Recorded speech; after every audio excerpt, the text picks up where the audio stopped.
Hey guys, welcome back to my channel.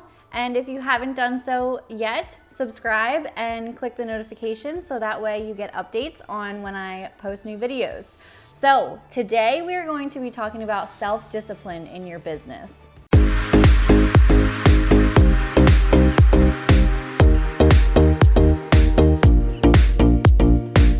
I touched on this a little bit with boundaries and self-discipline in the last video, so if you haven't seen that, go check that out. I'll link that up here.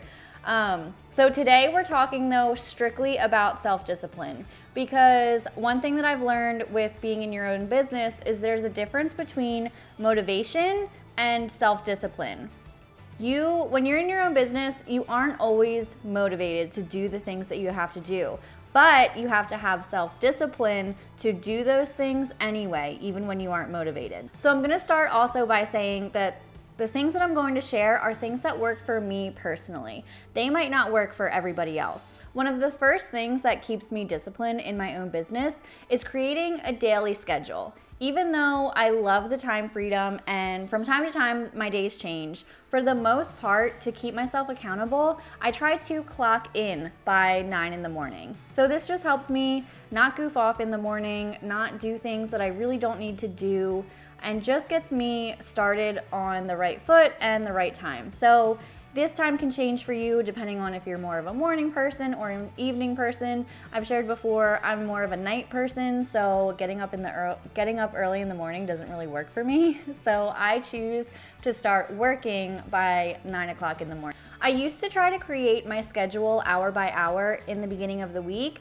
but I did notice that things change and things come up and your schedule has to change, and then I wouldn't follow the rest of my weekly schedule. So the first thing that I do in the morning is create a daily schedule. So I create an hour by hour schedule, kind of like a block scheduling of all of the things that I need to get done and schedule them in importance. So I first start by creating my schedule for that day, and then I'll move on to doing emails, checking social media, answering back any people who commented or messaged or anything like that. The next biggest piece of advice that I can give for you is eliminating distractions. And by distractions, I'm mainly talking about social media. Now I know being in your own business, a lot of times you have to do things like post on social media. But if you use schedulers, it takes away the mindlessly scrolling that you don't need to do. So of course some days are going to be different than others, because some days you are going to have more things to post on social media than not. But on the days that you don't really have anything to do with social media, I like to put my phone on do not disturb, so I am not disturbed and go to pick up my phone every time there's any notification that pops up. I can't speak for all phone brands, but I know both Apple and Android have limits that you can set for social media, and that has helped me tremendously. We do not need to be spending, honestly, probably more than an hour on social media. Like I said, because my business is very social media based, I have my limit set at an hour and a half every day. So after an hour and a half of going through social media is done, a little warning comes up that says you've reached your time limit. You can either click OK or you can choose to ignore it. On the days that I do have a lot of social media work to do, I will just turn it off for that day, but it's something that helps me so much not get distracted. Another thing that really helps me stay motivated is not overstimulating myself with my phone. So another thing on the screen time limits that you can add is downtime. So from 9 p.m. until 8 a.m. I have downtime. So that limits more than just my social media. I do not need to be checking my emails after 9 p.m. and before 8 a.m. I really don't need to. Yes, it is nice to get back to my clients right away, but I'm pretty sure they're understandable if I'm not emailing them back at 10 o'clock at night and I wait until business hours the next day. This also helps me just stay connected with my life, because I am on screens all day long.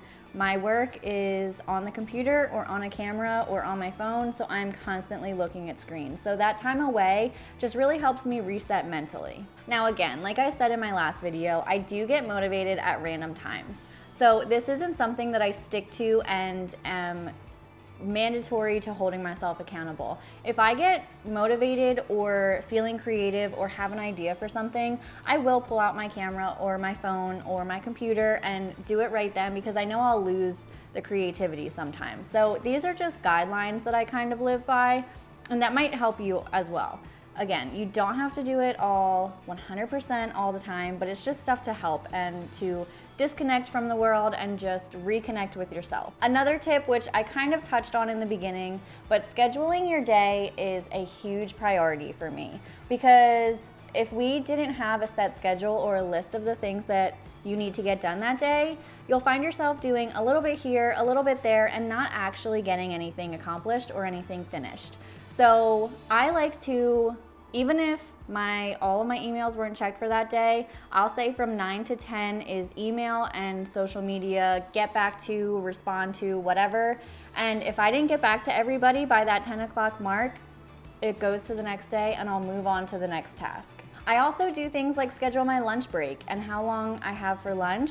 And also I like to work out during that time, which kind of gives me a midday reset and will help me get motivated for the rest of the day.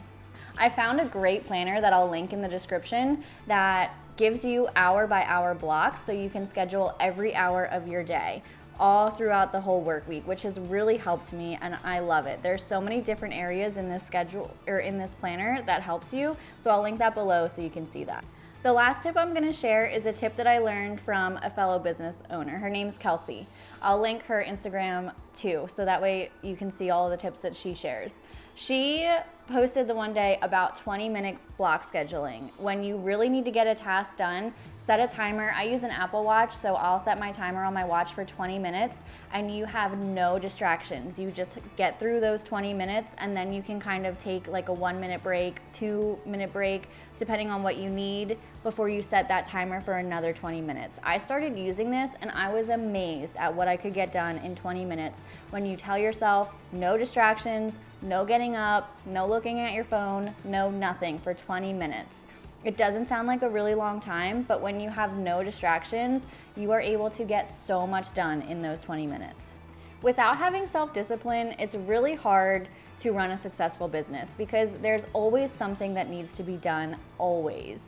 So if you don't have self-discipline, you're never going to be motivated at all times, but you just have to have that self-discipline to get done what needs to be done. Think about it. Are you motivated to brush your teeth every day? Probably not, but you've trained yourself and just have discipline to do it every single day. Same with all of the tasks that we've done for our entire lives. It sounds funny to say I'm motivated to brush my teeth because sometimes we're not motivated to brush our teeth, but we know we just have to do it. So self-discipline works that way. You're not always going to be motivated, but you have to have that self-discipline. All right, guys, that's all that I have for you today. So if you haven't done so already, hit that subscribe button, turn on the notifications, and like this video, and I'll see you in the next one.